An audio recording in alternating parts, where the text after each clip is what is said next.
Okay, well, thank you very much. Good afternoon, everyone. We're having some technical issues with the PowerPoint, how it's being presented. So it looks like you can see with the notes on the side, which is perfectly fine. But anyway, I was asked to do a presentation. We'll try to run through the slides and then leave plenty of time for the questions and what ifs at the end.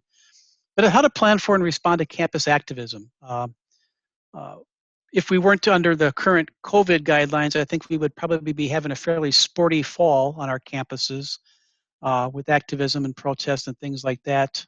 But we're still having some things, but it's just a little bit different in how it's happening. Well, anyway, we're going to talk about what is a protest, what is civil disobedience, types of protests. I've found out that there's different types. There's First Amendment considerations that kind of always get in the way of some of these things. What is not allowed at protests, what might be allowed at protests, and then preparing for and staffing potential actual protests. So that's what we're really talking about, is how to do that. And there's no rhyme or reason to it. A lot of what I've done is just learn by doing. Because sometimes a protest springs up in the middle of an afternoon, you can't plan for it. So you have to kind of fly by the seat of your pants. And then there's some tips at the end from an experienced campus that we'll maybe share. So, protest. What is a protest? Well, it's a statement or action expressing disapproval of or objection to something. Pretty basic, pretty textbook kind of definition. People can protest just about anything. In fact, there's a famous Marlon Brando movie where somebody asked, "What are you protesting?" He goes, "What do you got?" kind of thing. That's probably not the exact quote, but that was kind of the gist of it. Here you can see a photograph from a 1999 protest at UW-Madison where students were protesting tuition increases. Now, the UW system's had tuition freezes for quite a while now, so we haven't had to worry about those kind of protests, but those have happened in the past. Students were objecting and had disapproval of paying more tuition. I was asked one time, what is protest, what is civil disobedience? What is the difference? If we were live in a room, I would probably pick somebody and say, what is the difference? I'll take a guess. But I can't do that obviously very easily here. So what is the difference? Well, basically, protests fall within the boundaries of policy or the law, while civil disobedience does not. And I've been mulling over the idea, is there a third category maybe that is like not civil disobedience, but like maybe the more serious criminal rioting kind of thing? And I'm not sure I've really fleshed that out yet or not. Because excuse me, Kipp, sorry. Yeah. If you are progressing your PowerPoints, we're not seeing it. I've tried to. Oh, you're not? Okay. So you'll need to try it this way. Yeah, you'll just need to scroll try down. it this way. There we go. Perfect. Thank you. So this is the slide what we're going to cover. All those things I just talked about. And then there's the transition's not working. There we go. Protest is a statement or action expressing disapproval of something. And then protest versus civil disobedience, where protests fall within the boundaries of policy or the law, while civil disobedience does not. And I mentioned that there may be a third category that I haven't really figured out yet. There's an importance to civil disobedience historically. Not all civil disobedience is necessarily bad looking back at it. Obviously, you see a picture of Rosa Parks there. It's one of the more famous public acts of civil disobedience in our history, a very important thing. Most people would argue what she did was not a wrong thing, was not criminal, but she technically did violate a law that was a wrong law, and you can see the mugshot there. So there's a historical importance of civil disobedience, I think, that we need to keep in mind. In fact, some people, I was a history major, and some people were very, very upset about the activities that happened over the summer with the damage and vandalism and things, and were very disparaging of people that engage in those, which probably rightly so. However, we forget that in our own U.S. history, we idolize people that engaged in similar behaviors, hence the Boston Tea Party. And in the days leading up to the Boston Massacre, there was tons of looting of shops and stuff in downtown Boston at the time. But we now look at these people as patriots because they were, upset about taxes, if you will, on tea and other things. But we demonize people who are upset about people being killed unfairly or harmed. So I think as a historian type person, I always look at it with a real wide lens and try to figure out, how we view these things. College protests are nothing new. A lot of us who may have had history of education may have learned about the Bad Butter Rebellion in 1766, which is the earliest protest that we have on record in the United States. Well, not the United States, but this is a quote from one of the leaders: "Behold, our butter stinketh, give us therefore butter that stinketh not." So apparently students have always been concerned about the cafeteria food, obviously. And I'll come back to the leader of the Bad Butter Rebellion in a second, because I think it's kind of interesting. But nothing new with college protests. I may have missed a slide. Nope, I didn't miss a slide. Okay. Types of campus protests. There's rallies. You can see there in 1918, which is the Army cadets at UW-Madison, who were having a bonfire on the hill at UW-Madison, which would be the equivalent of today's ROTC, which is not a group you normally would think of as protesting. What had happened is they had to sit through a lecture by we would consider the person today probably to be a white nationalist, but the equivalent of that time gave a speech on campus, and the cadets were ordered to go to the speech. Well, the speech took place outside in the rain. It was cold. And so these young men that were cadets were fidgeting and not really paying attention. And so the person that was giving the speech called them out on it in the press the next day, saying that they were not patriotic and not true Americans. And of course, the Army cadets took umbrage and burned a effigy of that person the next night on the hill. By the way, you can see there, this is 1918. The 1918 pandemic was in its lull at the time. The first wave had happened. And you can see they were not social distancing. In fact, they were holding hands. Like that was kind of interesting given our times.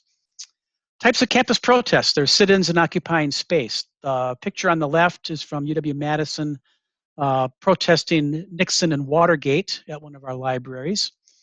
The picture on the right is just from like 4 years ago, where they had a die-in in the same library one evening and protested violence against black men, basically by the police. So occupying space and sit-ins happen. Another thing that happened, I now work in the graduate school, and about 2 years ago, there was an occupying space of our grad school dean's office. His personal office was occupied. So that happens occasionally. Another thing is picketing. People will picket. The picture on the left is from 1960s, where some UW-Madison students who are African-American were picketing a Woolworths who would not allow them to eat at the lunch counter. Sometimes we have these visions of these lunch counter protests, and laws did not allow blacks or African-Americans to eat at those, being a Southern thing. Well, it was happening right here in our state capital in the 1960s at a Woolworths.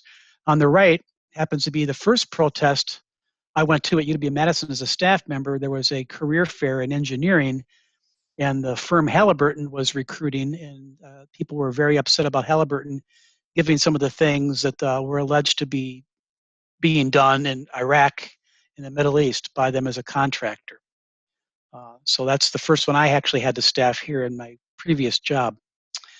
You have boycotts and strikes. This is a 1970 TAA strike, Teaching Assistant Association, where they actually went out on strike and weren't teaching back in 1970. They actually were talking about doing the same about 4 weeks ago here to protest our current having some classes taught live in person, but from what we heard is they couldn't get the votes of their own membership to actually go out on strike. At the time, Michigan TAs were on strike, and then basically the university sued, and the strike ended because it was probably going to cost the union their money, so they backed down. Another one is the direct confrontation of an event or speaker. I won't actually play this for you, but it's a Board of Regents meeting at the University of Michigan, where a crowd of folks came marching in, chanting, singing songs, and disrupted the meeting. We've actually had this happen at Wisconsin System Board of Regents meetings as well, but I don't have video of that. But this is easy to find. You can see how it happens. What's interesting is when you watch these kind of videos, which are all over YouTube, various protests, you can watch the reactions of people that are not involved but at the event or at the meeting. And the nonverbals at times can be kind of interesting and entertaining. Outright fear to amusement to support. You get all those different kind of range of things from the audience at these things. Another one, this is my favorite kind of campus protest. Being an old person, I kind of like these, but this is an alternative event. This is a poster from Texas A&M. They call the event Aggies United. You see the time and date. This is in response to a white supremacist speaking on campus. And they didn't want people to go to the actual event because of potential problems with violence and things. And their message was, if you don't go, it's an empty room for that speaker. Let's do something at one of our stadiums.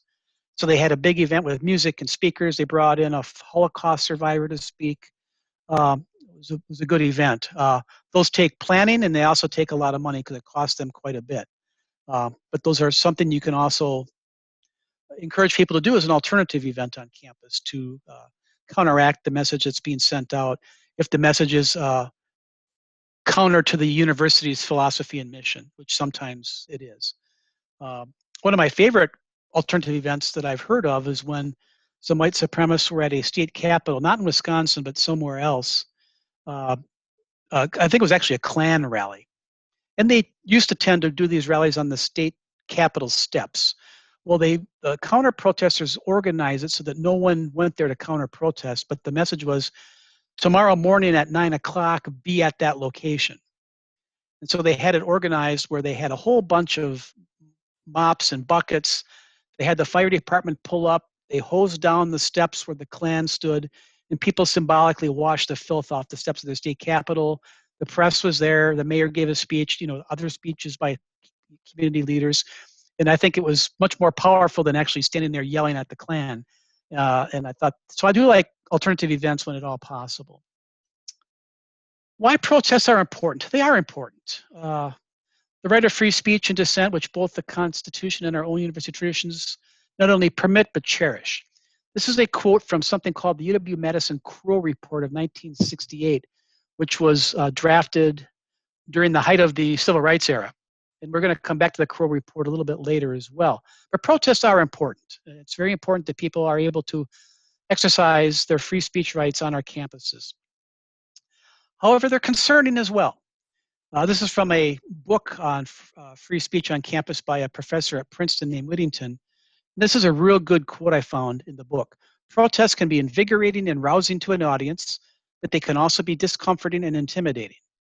As I said, that Michigan video, if you were to watch that, you see people in the audience that obviously are very intimidated and very discomforted by the activities. And that can happen. You get a crowd of 100 angry people, it can be a little discomforting. So that's something, are concerns with protests.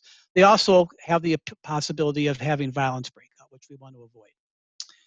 So how did we get here as far as having conversations about campus protests? Well, violence on other campuses related to controversial speakers. There's many examples of that. Berkeley has had issues. There was one, I forget the campus out east, where a faculty member was punched in the head while trying to escort a controversial speaker out of the building. There's been property damage, things like that. So that's one thing. Then there's the other thing where maybe it's not violent, but speakers have been shouted down or otherwise not allowed to speak. I mentioned the Ben Shapiro talk of 2016 here, where there was a disruption of an event that he was speaking on campus, and it was basically shut down for maybe 15, 20 minutes, but it made the press. And that event is what prompted the Board of Regents in the Wisconsin system to take the steps they took, which we'll talk about here in a second. And by the way, I'm not assuming that everybody is in the UW-Madison system, so I apologize if you feel like I'm only focusing on UW-Madison, but a lot of the things I'll talk about are applicable to any college campus. And then, of course, because of those kind of issues where speakers were shouted down or disinvited, things like that, there were claims that campuses nationally were not protecting free speech. And we've seen executive orders and other things like that in response to this. So that's kind of how we got to the point where we are. So in response to some of these things, in 2015, the University of Chicago did a statement on free expression. I don't really like to read to people, but I'll just kind of paraphrase. It basically says, debate or deliberation should not be suppressed because the ideas brought forth are, offensive to some people in the community, moral or wrong-headed. And their statement that they put out forbid university members from obstructing or otherwise interfering with the freedom of others to, quote, express views they reject or even loathe. So basically, it took away the idea of a heckler's veto, if you will. Now look at that language there in the Chicago statement, the first part of that, is you're going to see it pretty much verbatim in what the Board of Regents did here in 2017. And I noticed in their statement, they didn't give credit to Chicago, so technically they were plagiarizing, if you will, but it's the same language that they took right from the Chicago statement. And other campuses have done the same thing. Their statement also said that expressive activity is allowed that does not materially or substantially, and that's a couple words you see a lot, disrupt the function of an institution. So they put that out there, and then they tried to implement some policy that students were real concerned about, because the Regent's statements and the efforts to create a policy that would mandate suspension for repeat offenders was viewed by many students as an effort to take away the right to protest. Students were actually saying, well, we can't protest anymore because we'll get suspended. Even though that wasn't the actual language of what the policy was talking about, that's how it was viewed. And many people, including myself and student affairs, felt that the Regents were effectively suppressing the right to protest. Maybe they didn't intend that, but that's how it was viewed by a lot of people, and it was very concerning. And we heard a lot from students about that, a lot of confusion. The Regents statement, by the way, is nothing new. I mentioned the Crow report of 67. This is a quote from the Crow report, and it basically is similar to the things that the University of Chicago and the Regents wrote. When student conduct, even though related to dissent or other political expression, clearly and seriously, now we talk different words we use there, obstruct or impairs the function or process, university must be free to use its disciplinary powers as a means to stop the impairment or discourage future impairment. They wrote a little bit differently back in the 1960s, obviously, but it's pretty much the same. If somebody were disrupting the university or not allowing somebody else to have their expression, then we would use a disciplinary process in that. Now, the Crow report didn't say anything about suspensions or whatever, but clearly it's a very similar message. So it's really nothing new. As a history buff, I'd like to say it's like, you know, it's old wine in a new bottle kind of thing sometimes with these things. First Amendment considerations are always important. Free speech does not allow behaviors that materially and substantially, those words again, disrupt the free expression of others, even if the expression constitutes hate speech. Many students of our current generation of students believe that hate speech does not fall under the First Amendment, but it does. I often say that when the Supreme Court allowed the Nazis to march in Skokie, Illinois, pretty much all bets were off on what was allowed as far as hateful speech. There's a quote there from Justice Hugo Black, basically saying if we don't protect the free speech of people we don't like or agree with, sooner or later it's going to come around and be denied to the ideas we cherish. So that's why it's important to allow this, which makes things uncomfortable. Other voices on the importance of free speech, you can see a quote by the great late John Lewis, who we lost this summer, but he equated freedom of speech, loss of that to be the civil rights then would have been a bird without wings without that. There's another quote there from a person about how he wants more free speech. We don't want to censor and be paternalistic about not allowing other people to have their say. His response is, let's do more speech against it, which is, I think, makes a lot of sense. However, it's complicated. Navigating the issue of free speech is not easy. Some students and others feel the need to strongly and directly confront intolerance and hate speech.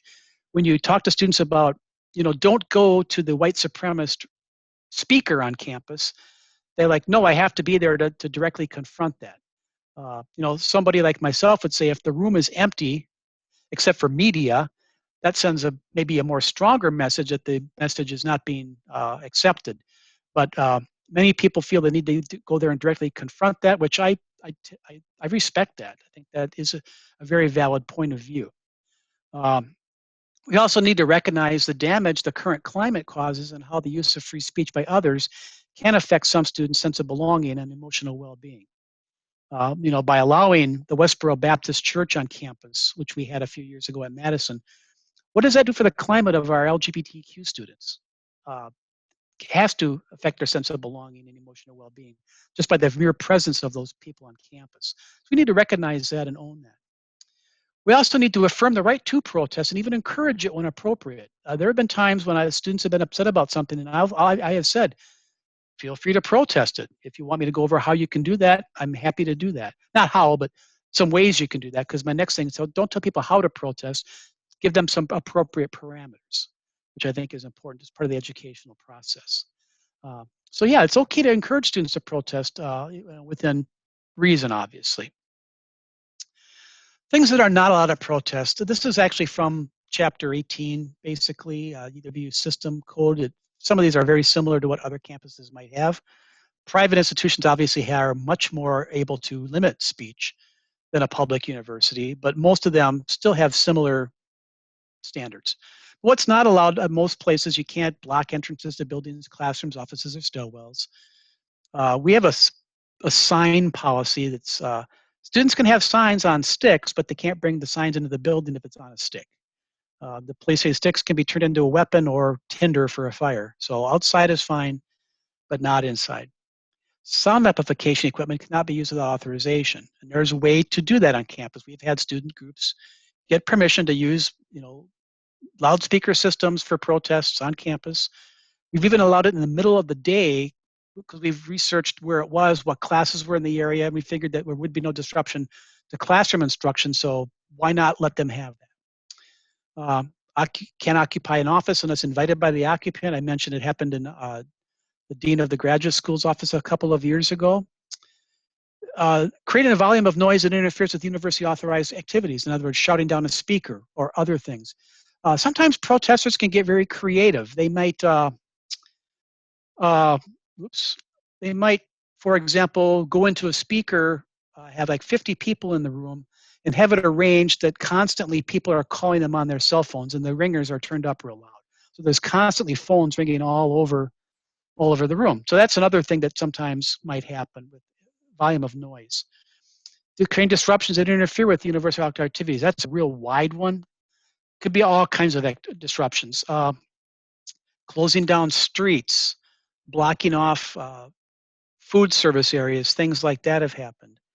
And then blocking the view of others so they can't see a speaker event. So that's things that are generally not allowed on a college campus protest. Things that might be allowed. People can sing, do speeches, chant, as long as it doesn't substantially and materially, again, disrupt university activities. Activities include classes, meetings, business conducted in offices, like Board of Regents meetings and committee meetings, and speakers invited to campus. You can have a sign at a protest as long as it's allowed in a venue and doesn't block the vision of others. One of the first things we do when we meet with a group that's hosting a potentially controversial speaker is ask them, are you going to allow signs into the event? Because the people hosting the event can say no signs, and it has to be enforced for everybody. So a lot of times they say, we're not going to allow signs of any kind, supporting the speaker or not supporting, just to keep it easy. Same thing goes with like letting backpacks in and things like that to speakers. People can turn their face away from a speaker to show opposition. That happens sometimes at graduation ceremonies when there's a speaker that many of the graduates don't like. They'll stand up and turn their back while the speaker's doing their keynote. This is my favorite one.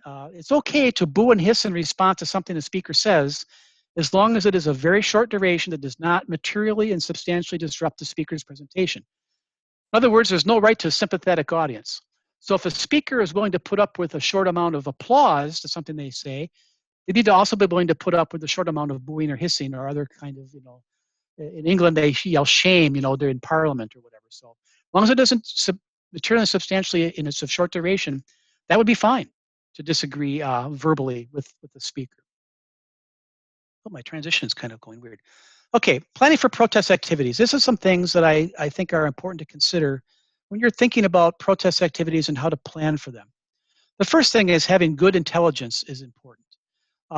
At Madison, fortunately, the police monitor social media of a variety of groups, so as does University Communications. Some campuses may not have that luxury. So it may be student affairs staff might need to kind of keep their ear to the ground about things that are going on. But good intelligence is important to know kind of in advance as much as possible what is going on.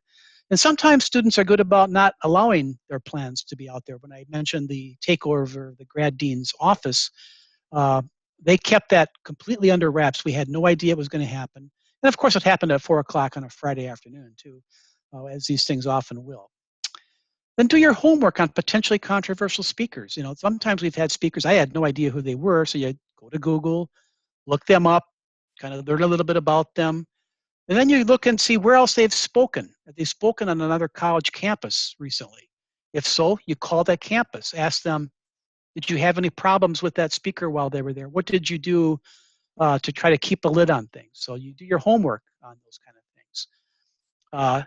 And if there's a sponsor or to a speaker event, then you reach out to them to pre-plan. I think that's very important that you do that. So we'll sit down with them, talk about what they're planning to do, the timing, how is the speaker going to get to the event? Do they need an escort into the building? What entrance are they going to use? Because there may be people protesting at the front of the building, so you bring them in the back door kind of thing, which is the next thing about site visits. You actually go to the site where the event's going to be held. Look at the room. Look at the event capacity. If the capacity of the event is 90, we often tell students you really need to do pre-ticketing through Eventbrite and things like that, so you can control how many people actually show up. So you only give out 90 tickets, and that way people that don't have a ticket are told up front, don't even show up because you're not going to get in. That can help keep things calm as well. Also, you can look at alternative venue for the event. For example, there's sometimes concerns that protesters will come into the event and disrupt the speaker. And, some campuses have tried to, what the police call, extract these people. That means going hands-on in many cases if they refuse to leave, which can get ugly. It's much easier to say, we're going to move the second floor to room 15 or whatever. And so you move the event, but you don't allow those protesters into the new venue. That's one way to do that. So you can look at site visits, look at alternative locations close by, look at other class. If it's like in an evening and there's classrooms in the area, find out from the registrar what classes may be held in those areas. So you can warn the instructors that there may be a lot of people in the building that night, things like that, so they can also prepare. Look at for potential issues or concerns at the site. I'm going to combine this with the next one. If there's people that are going to be protesting something, you reach out and do the same thing with them. And so we saw a concern with the event. We had an event where a woman was going to speak about pro-gun issues, that women should carry guns, and that would stop sexual assault, which most people would say, huh, what? But that's what their message was. So some students didn't like that message, and they were going to protest. And we met with them, looked at the site, and they were going to stand at a certain corner, they told us, where there's a lot of traffic. And we said, that's kind of close to a major 3-lane street going through campus. And it's late in the afternoon, people are going home. Traffic tends to be fairly quick through there. We wouldn't want something to happen where somebody, accidentally got out into the street and got hit by a car. Why don't you move 30 yards over here? You'll still be very visible. In fact, you'll be more visible to the bus stop, where people getting off the bus might want to join your protest. Plus, it's under an overhang. It's supposed to rain that night, so you might want to be out of the rain. And so we were able to help them plan a better location, safer location. So look for potential issues of concern with things like that. Another thing was we found out when our own planning for a protest is we went to a site and we thought everything was in place. We put up extra cameras so they could be monitored by the police remotely. It was in a food service area. We didn't think of removing the trays. And so the trays became a prop for the protesters, and trays were thrown all over the place and were written on and things like that. So next time we're like, note to self, next time there's a protest at one of our dining services, get the trays away from where they can be taken by the people protesting. So look for things like that. Get there early, touch base with everyone equally. You touch base with the event sponsor, you touch base with the protesters, you touch base with your colleagues from the police and from University Communications and other campus leaders who may be present. Just to let them know you're here. If you have any concerns or questions, I'll be over there. So you do that. And you develop a team approach as well. We often will get a team of people involved in these things, and we know where somebody is going to be. We have like a group texting thing going on for good communication. So a good team approach is really advised in these things. Whoop, okay. Role of student affairs staff at a protest. Real simple, you represent the institution. Uh, Without passion or prejudice, I sometimes add. Sometimes these can be very emotional for staff because the speaker is someone they don't like either, or they agree with the students protesting. And keep in mind that you will be asked what your thoughts are. I mean, I've had students look up to me, what do you think about our issue? And my response generally is, I'm just here to keep an eye on things. My personal opinion uh, is not really important right now. You say it nicely, but you say, I can't engage on taking a side for this matter. So you present the institution, you're the eyes and ears for campus, uh, and particularly for the campus police or other police agencies. Our police tend to want not to be visible at protests. They're away from the thing. They often will watch these via camera because obviously the presence of a uniformed officer can be an issue. So you're the eyes and ears. If you see something happening that is concerning, you get on the text or you call whoever the officer is that's in charge of the location and let them know what you see. You're the eyes and ears. You provide support and assistance to students and other campus staff and other campus police and security. Uh, Students will often come up and ask you, can we do this? Can we do that? Can we go over there? And just, interact with them, in a good way. Uh, Act as a resource to have about questions about the policy. I usually have a copy of Chapter 18 with me, in the protest guidelines that our campus has, just so I can give them a copy if they want it. We actually have these little protest cards too, are double-sided with information about protest policy, which we kind of hand out liberally at these things. So those are some things as far as roles of student affairs staff. Uh, I'm going to back up before I go into further. One thing you need to do is you need to be very, very patient with protest activities and not automatically swoop in and stop certain things because it's not worth enforcing little policies. For example, we had a protest at one of our dining locations on campus, and the students protesting blocked the entrance. Okay, that's technically a violation of our standards, right? We just told students that wanted to go eat, go in the back over here, you can get in that way. And we had staff there directing students that wanted to eat. Why confront it? Why make it a bigger deal? During that same protest, someone from housing came up to me and pointed out a student who had one of the trays and had written on it in black marker and was holding it up with a message. And the staff member from housing was upset that that student had that tray and had defaced it and wanted me to do something. I'm like, it's not really worth confronting it over a tray. And I said, students steal those trays all the time to go sledding down the hill when it snows. So a tray is not worth making a bigger deal out of it. Same protest. Another person came up to me and said, there's a student over there handing out bagels. And I said, well, are the bagels yours and they didn't pay for them? And they're like, no, but they're not allowed to bring food in here. I said, not worth worrying about right now. So because I think sometimes if you confront little things, they become big things. So you try to bend over backwards as much as you possibly can, and to avoid confrontation. Same thing goes if students block traffic. For 15 minutes, it's let it go. They'll eventually get out of the intersection and move on. That kind of thing. So that's kind of the role of student affairs staff and some tips that way. Berkeley has a whole document on tips from their campus, but don't engage in verbal confrontations. You may be targeted because you're with the university. Students may not be happy with something the university has done or not done. So try to not engage in verbal confrontations and not physically engage others. I've heard of where there's been people invading space, like taking over an office, and the person tries to physically shove them out of their office. Do not recommend ever putting your hands on a protester. That's not a good idea. If you're personally confronted, remain calm. Try not to raise your voice and escalate the situation. Try to extract yourself if you can. Report suspicious or dangerous behavior to campus police or other authorities on site rather than try to resolve the situation on your own, because your greatest value is really to be a witness and maintain your personal safety. Because there have been campus protests where people have been hurt, historically and more recent times. So those are some things to keep in mind. And that's basically the presentation. I apologize for the technical issues and starting late because we don't have a ton of time for questions, but I'll entertain questions or other things people might want to share.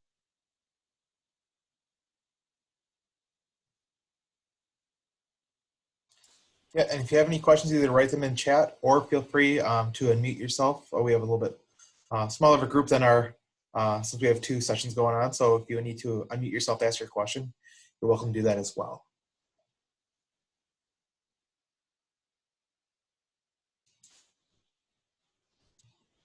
Additionally, I'm putting in the chat, just so I don't forget, the eval for this session. You can fill out as well. We greatly appreciate it. But does anyone have any questions or anything like that for Kipp?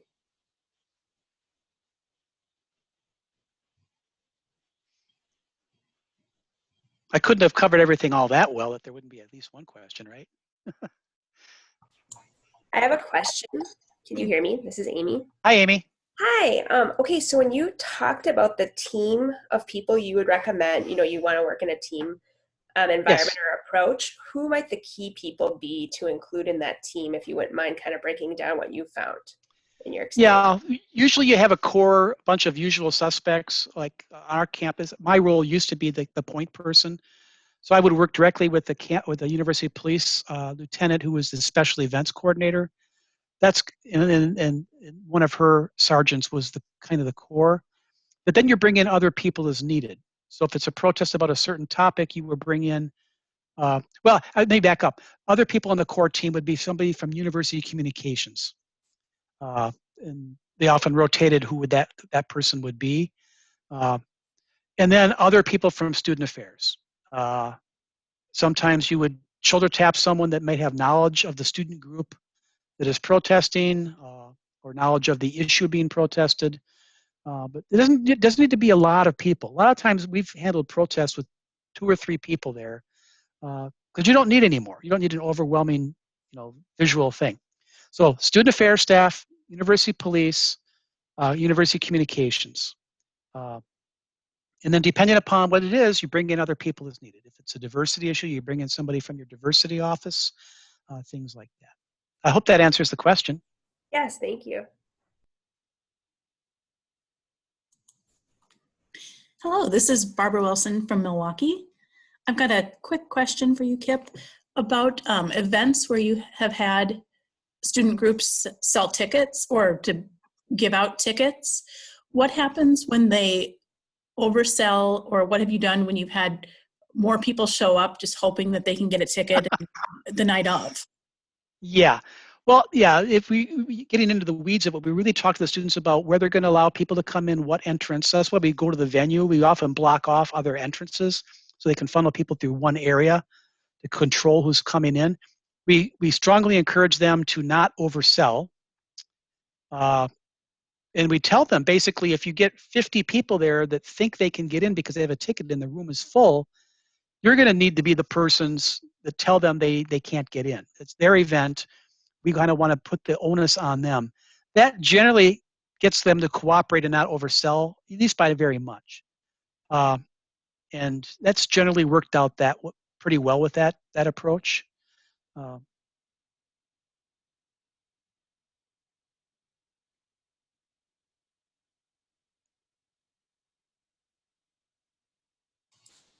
right. Thank you to everyone that has asked questions. We're right at our time. If anybody else has one quick question, we have just a little bit of time here for that. Otherwise, we'll kind of wrap up. Any last second questions for Kipp? Just want to say then, thank you very much for your patience with me. I've enjoyed talking with you. I wish we could have done this in person. And thank you, Mr. Garvey, for helping me out with this thing. I appreciate it. You're very welcome, Kipp. Thank you very much for taking time out of your day to present to us today. Not a problem. It's an important topic. And I wish everyone the best if they have to deal with these things. Thank you, Kipp. If y'all could please fill out that evaluation form, we greatly appreciate it because we use that feedback to determine our program of the conference, as well as provide feedback to presenters. And then we do have our next session at 2 o'clock. There are 2 sessions going on. One is called The Middle Minority Supporting Asian American Students During COVID. The other session is our community gathers, supporting one another through unprecedented times. So there are two options that you can pick from going forward. Thank you all for attending this session, and hopefully I'll see you in one of these next sessions coming up. Have a great day, everyone.